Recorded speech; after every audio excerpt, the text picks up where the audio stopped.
It is a man who's got American tennis fans rightfully excited.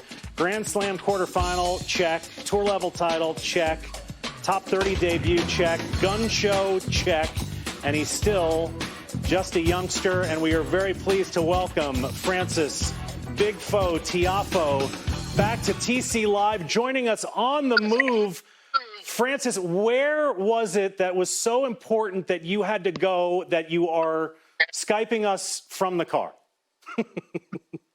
I was having a team dinner with my coach and friends. So, yeah, sorry, guys. And I'm in definitely a weird spot right now. We can't hear Jim, Francis. We'll get his audio back in just a second. All right, we can hear him now. Go ahead, Jim. Where are you? It's good. A long time.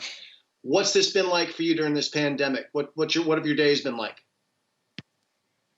I took a while off when this thing first came about. A really long time. About like 4 or 5 weeks. Just kind of just not hitting a ball, doing fitness but not hitting a ball, and then I started playing tennis. Wayne and Zach were out there with me. Started playing tennis like a couple times a week, and then things got out here to Florida. I'm out in the Delray, Boca area, and I've been practicing. They've been out here for about 10 days. And what are you hearing from the ATP? If you're hearing anything about, or are you planning to play in any of the events coming up, World Team Tennis, anything like that? I mean, what's on your horizon right now? Yeah, World Team Tennis is on my horizon, and then there's some exos and things like that. I want to participate in. So, yeah, I mean, I'm just trying to stay busy and trying to stay sane at the same time. Yeah, and what about you? So you got your team. Zach is with you. Your brother, you got your girlfriend, and she's a tennis player too, right? So it sounds like you got a good little crew around you. Right. It's definitely been a good crew. So it's been fun. It's been a good time. Everyone getting to spend a lot of time together. So things been well. Now you're not far from a couple of players that played in that UTR match in West Palm. A couple of your boys, Riley and Tommy Paul. Have you seen them? Have you guys been around, hitting any balls together? Are you in touch with the other young Americans? Yeah. I actually was over at Tommy Riley's house quite a lot these last 10 days I've been here. So obviously we're all extremely close, and in a time like this, we're going to be around each other. Of course, we're going to go and do some fun stuff. So it's been good.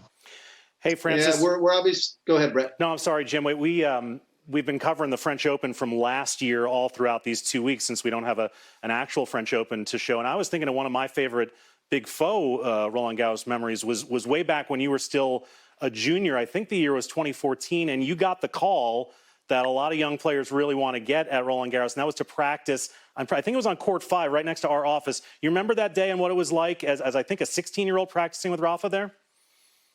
Yeah, man, that was something special. I remember when Jay called me and was like, "Yeah, you're hitting a Rafa tomorrow." I was like, "No, I'm not."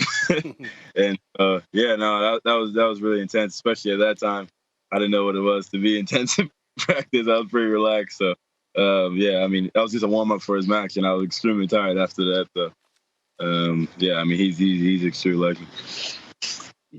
Now, Francis, you're in Florida right now, but obviously you're a native of Maryland in that D.C. area, and the City Open, a big tournament. That's the one where we hope that the lights are going to come back on. We're going to get a chance to play again at tour level. Obviously, you're looking forward to that. Last year, you had a pretty interesting match, if I recall, against Daniil Medvedev. Do you remember anything special about that match with Medvedev? Maybe anything where you got out over your skis a little bit, thought you maybe had something that you didn't have?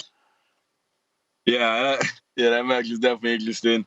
That was probably one of the most embarrassing moments of my life, but also pretty funny. I mean, I put a ball into the open space and I kind of just ran away to my towel, and it was just funny. The crowd going wild, and then I was like, "Wait, why is the crowd going wild for the second time?"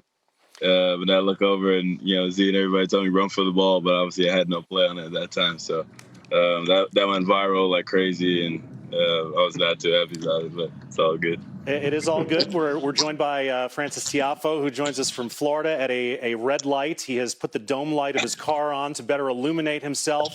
We appreciate that.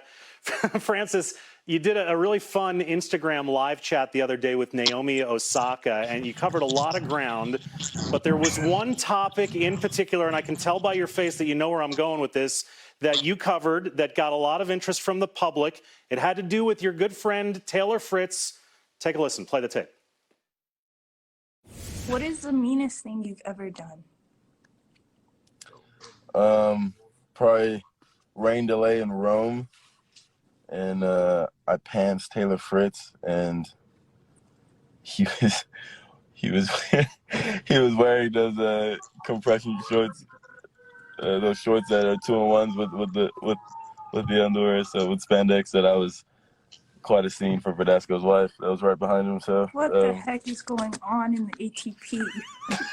that was not one of my best moments. That went completely different than I thought. What is the meanest thing you've ever done? All right, so she's saying it again. Francis, I would simply ask you, was there anything in particular that prompted the pantsing from Taylor, or is just anybody who's walking in front of you in danger of getting pantsed?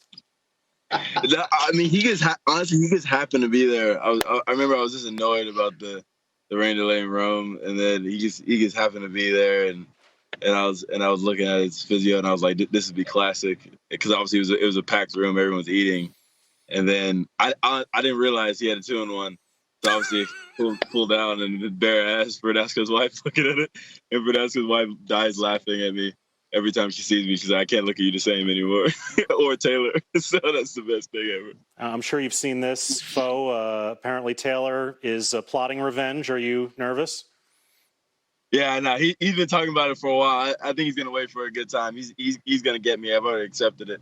I was hoping I'm not wearing a 2-in-1 shorts at that time. Well, you better be on the lookout. By the way, our guys in the truck at Tennis Channel are on the lookout, and in the time that we've talked about it, they have found that point. So take us through that point against Medvedev where you thought you had this one in the bag. All right. So watch here, right? He goes for the dropper that I know he's gonna get there. I'm with there in time.